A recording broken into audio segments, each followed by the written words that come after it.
In the 1970s, South Wales lived in fear of a name that would echo for decades: Joseph Kappen, a story of nightclubs, shadows, and a mystery that would take years to unravel. But before we start, make sure you like and subscribe and comment where you're watching from. Your support helps us bring you more stories like this. So get ready as we uncover the case of the Saturday Night Strangler. July 14th, 1973. A Saturday night in Briton Ferry, Wales. Sandra Newton, 16 years old, said goodbye to her boyfriend and began walking home to Simla near Neath.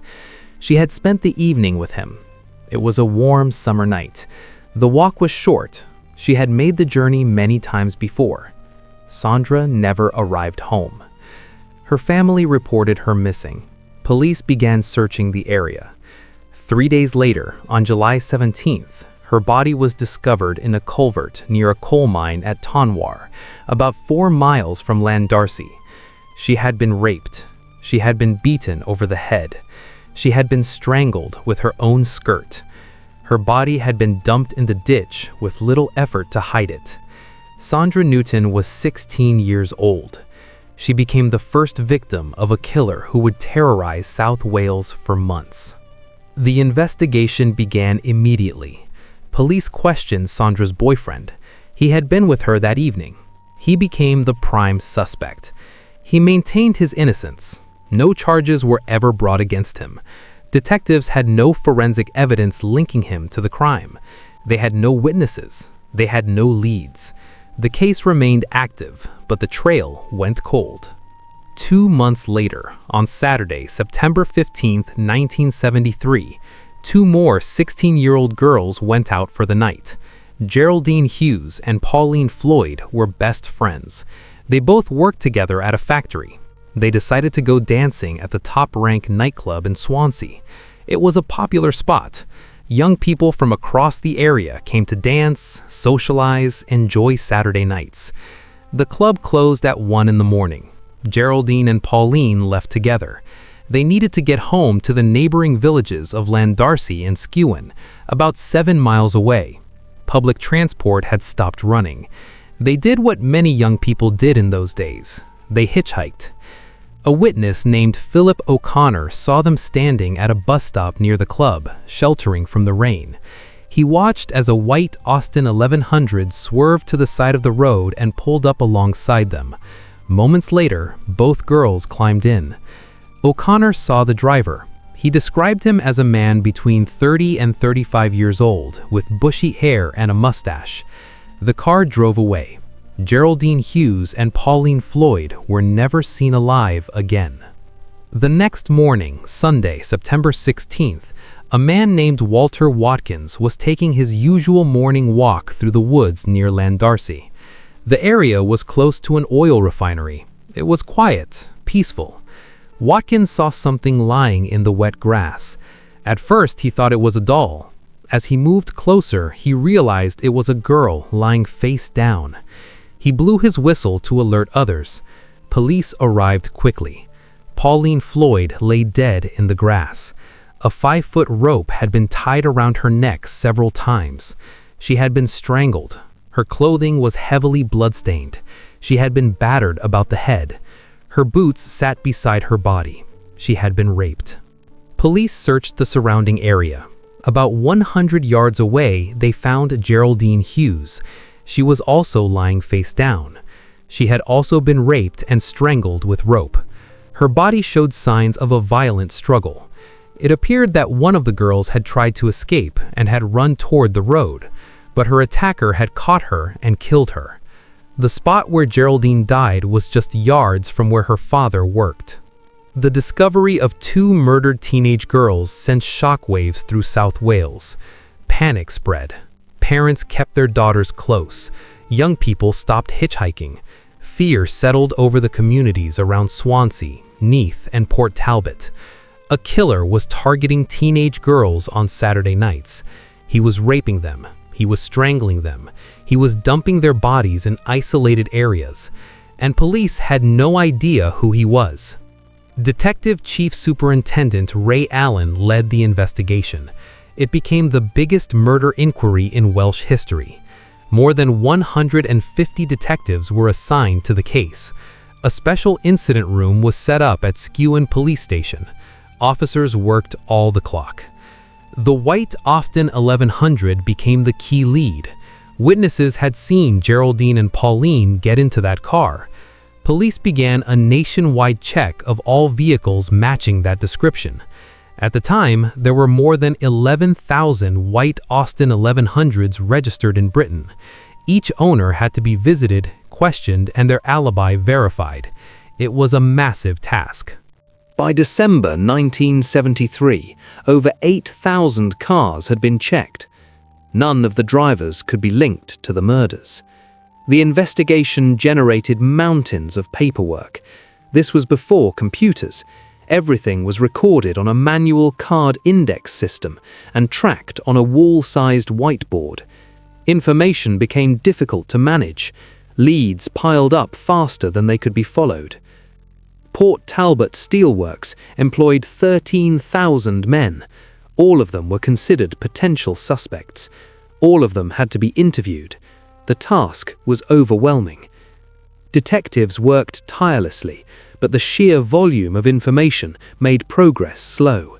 In October 1973, police officially linked the murders of Geraldine Hughes and Pauline Floyd. The similarities were undeniable. Both were 16. Both had been out on Saturday nights. Both had been raped and strangled. Both had been dumped in isolated locations. The killer was dubbed the Saturday Night Strangler. But at that time, police did not connect these murders to Sandra Newton's death in July. Her case was still being treated separately. By mid-1974, the murder inquiry had run out of leads. The investigation team was quietly wound down. Boxes of evidence and paperwork were stored at Sandfields Police Station in Port Talbot. Because of damp conditions, much of it deteriorated over the years and became useless. But the girls' underwear had been stored in a different location. It would become invaluable evidence decades later. The Saturday Night Strangler was never caught. The case went cold. Years passed. Geraldine Hughes, Pauline Floyd, and Sandra Newton became names in old police files. Their families lived with unanswered questions and unresolved grief. The killer remained free. On February 23, 1976, another young woman was attacked.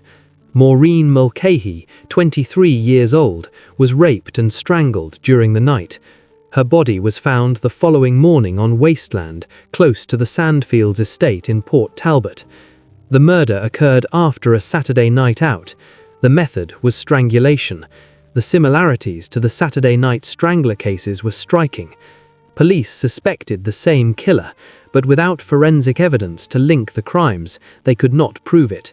Maureen Mulcahy's murder remains unsolved to this day. Joseph Kappen is suspected, but has never been proven guilty. In 1990, Joseph William Kappen died of lung cancer. He was 49 years old. He had lived his entire life in Port Talbot. He had worked at the steelworks. He had been a nightclub bouncer. He had been arrested dozens of times for theft, burglary, and assault. He had a reputation as a violent man. His wife, Christine, who divorced him in 1980, later claimed he had been abusive toward her and had frequently raped her. But when Joseph Kappen died, nobody knew he was the Saturday Night Strangler. In the late 1990s, advances in forensic science changed everything. Low copy number DNA testing was developed in 1998. This technique allowed scientists to analyze minute quantities of DNA from degraded samples. Evidence that had been too old or too small to test before could now be examined. In January 2000, South Wales Police formally reopened the investigation under the name Operation Magnum. It became one of the earliest comprehensive cold case reviews in British policing history. Detectives retrieved the stored evidence from the 1973 murders. The girls' underwear had been preserved in cold storage for nearly 3 decades. Forensic scientists applied the new DNA testing methods. After nearly 2 years of laboratory work, they succeeded. They extracted a DNA profile from semen stains on the clothing of Geraldine Hughes and Pauline Floyd. The profile was entered into the National DNA database. There was no match. The killer was not in the system. Then scientists tested Sandra Newton's clothing. The results came back. The DNA matched. Sandra Newton had been killed by the same person who murdered Geraldine Hughes and Pauline Floyd. For the first time, all 3 murders were officially linked. Wales had a confirmed serial killer, and he had struck in the summer of 1973. Police now had the killer's DNA profile, but they needed to find who it belonged to. In January 2001, the Llandarcy murders were reconstructed on BBC One's Crime Watch. The program generated new leads. There was media speculation linking serial killer Fred West to the murders. West had once worked in Llandarcy, but his DNA was tested and he was swiftly ruled out. Around 35,000 men were initially identified as persons of interest for DNA testing. A psychological profiler was employed to reduce the number to a priority list of 500. Police began the painstaking process of collecting DNA samples and comparing them to the killer's profile. Then South Wales police made a groundbreaking decision. They employed a previously unknown tactic. Instead of searching only for the killer's DNA, they would search for the DNA of his possible living descendants. 50% of an individual's DNA is inherited from each parent. If the killer had children, their genetic profiles would be similar to his. Police could discover who the killer was by making a partial match between his profile and that of any children he may have had. Investigators examined local DNA profiles that partially matched the killer's profile. They created a list of 100 potential suspects. Then they began the process of elimination. They collected DNA samples from relatives. They built family trees. They traced bloodlines. The breakthrough came through Joseph Kappen's daughter. Her DNA was in the system. It was a partial match to the killer's profile. Police traced her family tree. They identified her father, Joseph William Kappen, born October 30th, 1941, died June 17th, 1990. Kappen had been interviewed during the original 1973 investigation. He fitted the description given by witnesses. He was around 30 years old. He had bushy hair and a mustache. He drove a white Austin 1100. He worked at Port Talbot Steelworks. He had been questioned and his alibi checked, but without forensic evidence, police had no reason to suspect him more than thousands of other men. Now, nearly 30 years later, science pointed directly at him, but he was dead. They needed confirmation. On June 6, 2002, with permission from Home Secretary David Blunkett, police exhumed Joseph Kappen's body from his grave. DNA samples were taken from his remains. The tests were conducted. The results came back. Joseph William Kappen was the Saturday Night Strangler. His DNA matched perfectly with the DNA found on Sandra Newton, Geraldine Hughes, and Pauline Floyd. He had raped and murdered all 3 girls. He had terrorized South Wales in 1973. He had lived freely for 17 more years before dying of lung cancer. He had never been arrested for his crimes. He had never faced justice. He had taken his secrets to the grave. Joseph Kappen became the first person in history to be posthumously identified as a serial killer through familial DNA profiling. The technique used to identify him was groundbreaking. It had never been done before. The case became a landmark in forensic science and changed how cold cases would be investigated around the world. Kappen was also the first documented serial killer in Welsh history. Before him, Wales had never experienced a confirmed serial murderer. His crimes shattered the peace of small communities. His victims were ordinary teenage girls doing ordinary things, going on dates, dancing at nightclubs, trying to get home. They trusted a stranger who offered them a lift. That stranger was Joseph Kappen. Sandra Newton was 16 years old. She wanted to be a hairdresser. She was walking home from seeing her boyfriend when Kappen picked her up, drove her to a remote location, raped her, beat her over the head, and strangled her with her own skirt. He dumped her body in a culvert and drove away. Geraldine Hughes was 16 years old. She worked at a factory with her best friend, Pauline Floyd. They went dancing at the top-ranked nightclub, looking forward to a fun Saturday night. They hitchhiked home because they had no other way to get there. Joseph Kappen pulled over, offered them a lift, and drove them to woodland near Landarcy. He raped them both. He strangled them both with rope. One of them tried to run. He caught her and killed her just yards from where her father worked. He left both bodies in the woods and drove away. Joseph Kappen lived in the same communities as his victims. He saw their families grieve. He watched police investigate. He knew he was a suspect. He knew he had been questioned, but he said nothing. He continued working at the steelworks. He continued living his life. He abused his wife. He committed more crimes. And when Maureen Mulcahy was murdered in 1976 in a manner identical to his previous victims, he likely killed her too, but that has never been proven. The families of Sandra Newton, Geraldine Hughes, and Pauline Floyd waited nearly 30 years for answers. They lived with the pain of not knowing who had killed their daughters. When Joseph Kappen was finally identified in 2002, the relief was mixed with frustration. He was already dead. He would never stand trial. He would never be punished. He had escaped justice by dying 12 years earlier. But at least they had answers. They knew who had killed their girls. They knew it was not Sandra's boyfriend.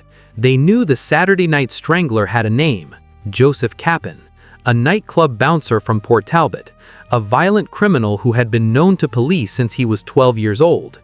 A man who murdered 3 teenage girls and possibly a 4th, then lived free for 17 more years before dying of lung cancer. The case changed forensic investigation forever. Familial DNA profiling became a standard technique in cold case reviews.